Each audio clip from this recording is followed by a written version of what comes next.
क्या खाते हो? भिक्षा लगाऊंगा, हमको देते हो, दोबारा भिक्षा मांगने जाते नहीं हो। तब शिष्य ने कहा, गुरुदेव मैं गायों का दूध पी लेता हूँ। गुरु ने कहा, बेटा ये भी अधर्म है। एक तो बगैर मेरे से पूछे, और दूसरी बात कि तो बछड़ों का हिस्सा दूध पी जाते हो, ये ठीक नहीं है, गाय का दूध पीना बंद करो। शिष्य ने गायों का दूध पीना बंद कर दिया। विद्यार्थी जीवन कितना कठिन होता है। गुरु के हर बातों का, हर आदेश का पालन करना विद्यार्थी का धर्म है। दूध पीना बंद कर दिया, फिर भी उसका शरीर जो कत्ते बना हुआ है। एक दिन गुरु ने पूछा, बेटा तुम दुबले पतले तो हो नहीं रहे हो, अब क्या खाते हो? दोबारा भिक्षा मांगते नहीं हो, गऊ का दूध पीते नहीं हो, अब क्या खाते हो?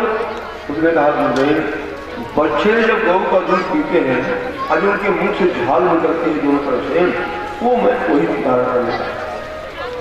उन्होंने कहा, बेटा ये ठीक नहीं है, अब बछड़े बड़े कृपालु हैं, तुम्हारे ज्यादा झाल गिरा देते होंगे।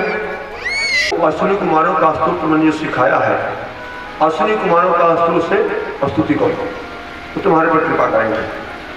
ऐसा कहकर गुरुदेव चले गए और शिष्य ने अश्विनी कुमारों को अस्त्रों से पाठ किया।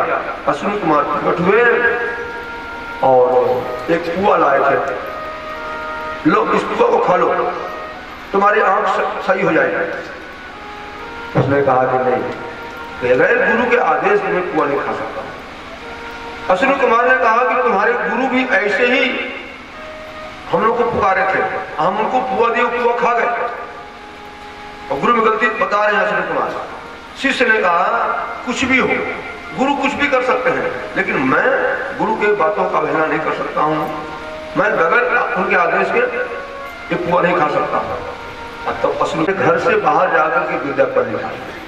आजकल हम राम की कथा, कृष्ण की कथा तो सुनते हैं, लेकिन संस्कृत किसकी अपनाते हैं? रावण की, कंस की। रावण गुरु को बुला करके विद्या अध्ययन करता था। कुछ तुलसीदास लिखते हैं, वेद पढ़े विधि संभ पूजावन रावण सुनिता। वेद पढ़े विधि संभ पूजावन रावण सुनिता। ब्रह्मा से कहा, ब्रह्मा तुम्हारे मुख से वेद निकला हुआ है, अब मेरे लंका में आकर मेरे को वेद पढ़ा दिया करो। अब ब्रह्मा क्या करें, लंका में पहुंच जाते ब्रह्म मुहूर्त में और कहते कि भाई रावण महाराज को जगाओ और मैं वेद पढ़ा दूं। तो रावण के जो नौकर थे अनुयायी, वो ब्रह्मा को फटकार लगा दे रहे, ओ ब्राह्मण आपका काम है पढ़ाना, मेरे महाराज को जगाना नहीं। मेरे महाराज अपनी मर्जी से जब आएंगे, आप पढ़ा करके अपने स्थान को जाना। अपने से जगता, स्नान करके आता, तब ब्रह्मा वेद पढ़ाते। ब्रह्मा जिसको वेद पढ़ाए हो वो विद्वान क्यों नहीं होगा? लेकिन रावण को जस नहीं मिला, वो गुरु को नौकर बना करके पढ़ा था विद्या। गुरु को नौकर नहीं, गुरु में जितनी उसकी श्रद्धा होगी, जितनी निष्ठा होगी, उतनी विद्या फलवती होगी। रावण के पास शस्त्र और शास्त्र दोनों था, लेकिन दोनों का दुरुपयोग किया, दोनों का दुरुपयोग। उसको जीवन में जस नहीं मिला। तो विद्यार्थी को जस कब मिलता है? जब गुरु का आदर करता है, गुरु का आदेश का पालन करता है। वैसे तो बड़ा प्रसिद्ध है कि विद्यार्थी का क्या लक्षण होता है। काकचेष्टा ध्यानम स्वानिद्रा तथैव अल्पहारी गृह त्यागी विद्यार्थी पंच लक्षण। कौवा के समान चेष्टा होनी चाहिए और निद्रा तो कुत्ते के समान। विद्यार्थी को कम सोना चाहिए और अल्पहारी थोड़ा भोजन करे, मिताहारी स्निग्ध दूध घी आदि ये भोजन विद्यार्थी को मिलना चाहिए। भोजन में फ्रूटों में बादाम है, और घर से जितना कम लगाव रखें, अच्छे विद्यार्थी यही करते हैं। घर से लगाव कम रखें, घर से लगाव रखेंगे।